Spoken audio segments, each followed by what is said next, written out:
बेरोजगारी दर 4.9% था।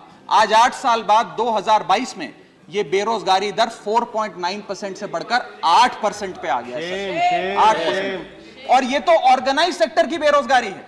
Unorganised sector के जॉब लॉसेस, एमएसएमई के कारखाने कितने बंद हो गए, उनका घर बिक गया, कारखाने बंद हो गए, उसका तो हिसाब ही सरकार के पास नहीं है। अभी कुछ ही समय पहले लोकसभा में जवाब देते हुए वित्त मंत्री जी ने देश को बताया कि कुल 22 करोड़ आवेदन पत्र भारत सरकार के पास नौकरी मांगने के लिए आए। उन 22 करोड़ आवेदन पत्रों में से आपको जान के चंबा होगा, सरकार ने मात्र 7 लाख लोगों को नौकरी दी। सर, 22 करोड़ आवेदन पत्र के मुकाबले 7 लाख लोगों को नौकरी।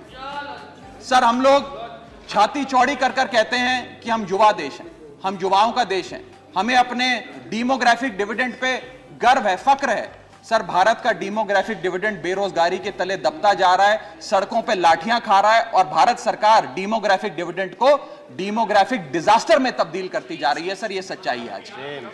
सर, मैं आपको बताना चाहूंगा कि यह सरकार जिसने देश को, युवाओं को घर पे बिठाने का काम किया, इसका नारा बदल के हो गया है हर घर बेरोजगार। यही है आज की भाजपा सरकार। सर, मैं दूसरी बड़ी बीमारी जो इस भारत की अर्थव्यवस्था को लगी है उसकी तरफ आपका ध्यान आकर्षित करना चाहूंगा।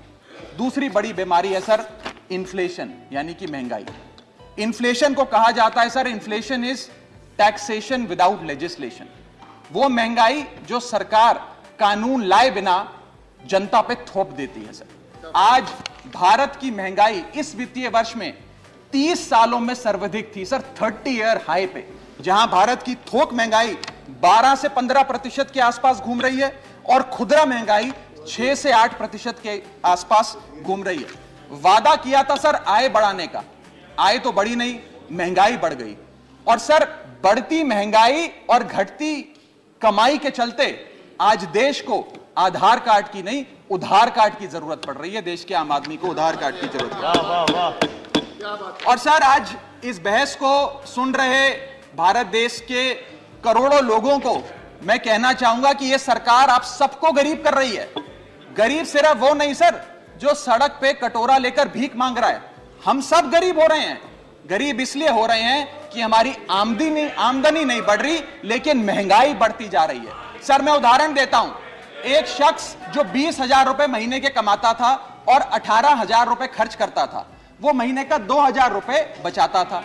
आज उसकी आमदनी 20 की 20 है, 20,000 है, लेकिन खर्चा 18,000 से बढ़कर 25,000 करोड़ हो गया। यानी कि 20,000 की आमदनी, 25,000 का खर्च, 5,000 रुपए की नुकसान का खामियाजा का कर्जा देश का एक एक आदमी भुगत रहा है। सर, मैं बताना चाहूंगा, सुनिए मेरी बात ध्यान से। जब 2014 में महंगाई का आलम देखिए सर, 2014 में जब यह सरकार बनी थी तो पेट्रोल 55 रुपए प्रति लीटर पे बिकता था। आज पेट्रोल 100 रुपए प्रति लीटर पे बिकता है। डीजल 45 लीटर पे बिकता था, 45 रुपए प्रति लीटर, वो डीजल आज 90 रुपए प्रति लीटर पे बिक रहा है। सर, एक गैस का सिलेंडर 400 रुपए का मिलता था बाजार में 2014 में जब इनकी सरकार आई थी, आज वो गैस का सिलेंडर 1100 रुपए का हो गया सर, 1100 रुपए का। दूध 1 लीटर 36 रुपए का मिलता था, दूध आज 60 रुपए प्रति लीटर हो गया है। और सर, सीएनजी 40 रुपए प्रति यूनिट प्रति केजी मिला करती थी, आज वो सीएनजी 80 रुपए प्रति यूनिट मिलती है सर। इस सदन में सर, जब प्याज,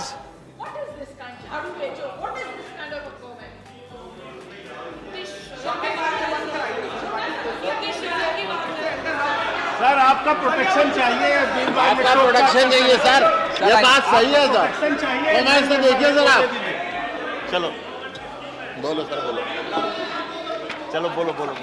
sir sir sir sir sir, जब देश में, I am not yielding, but sir, इस देश में जब प्याज के दाम 100 रुपए प्रति केजी के ऊपर हो गए और इस सदन में हंगामा हुआ, तो माननीय वित्त मंत्री जी ने कहा कि मैं प्याज नहीं खाती, तो मुझे उनके भाव से, प्याज की कीमतों से कुछ लेना देना नहीं है। ये मेरा विश्वास है सर कि माननीय वित्त मंत्री जी आटा, चावल, दाल, दूध, दही, पनीर तो अवश्य खाती होंगी, क्योंकि इन सब के भाव बढ़ गए। जीएसटी लगा लगा के इन्होंने देश की थालीनॉमिक्स, फूड इन्फ्लेशन को बिगाड़ दिया आटा, दाल, चावल, दूध, दही, सबके रेट आज स्काई रॉकेटिंग है सर, आसमान छू रहे हैं। और भारत की फूड इन्फ्लेशन 10% से लेकर 17% के बीच पूरे वित्तीय वर्ष में मंडरा रही है। यह हालात हैं सर भारत की थालीनॉमिक्स की। मैं बताना चाहूंगा सर कि इस सरकार ने अमीरों को अमीर और गरीबों को गरीब करने का काम किया। पर कैपिटा इनकम किसी भी देश की आर्थिक स्वास्थ्य का एक बहुत बड़ा इंडिकेटर होता है। भारत की पर कैपिटा इनकम वित्तीय वर्ष 2021 में सर 9,160 रुपए से गिर गई, यानी कि हर व्यक्ति की औसतन कमाई 9,160 रुपए गिराने का काम किया। यानी कि आमदनी 98, खर्चा रुपया, यह सरकार ने करके हम सबको दिया है सर।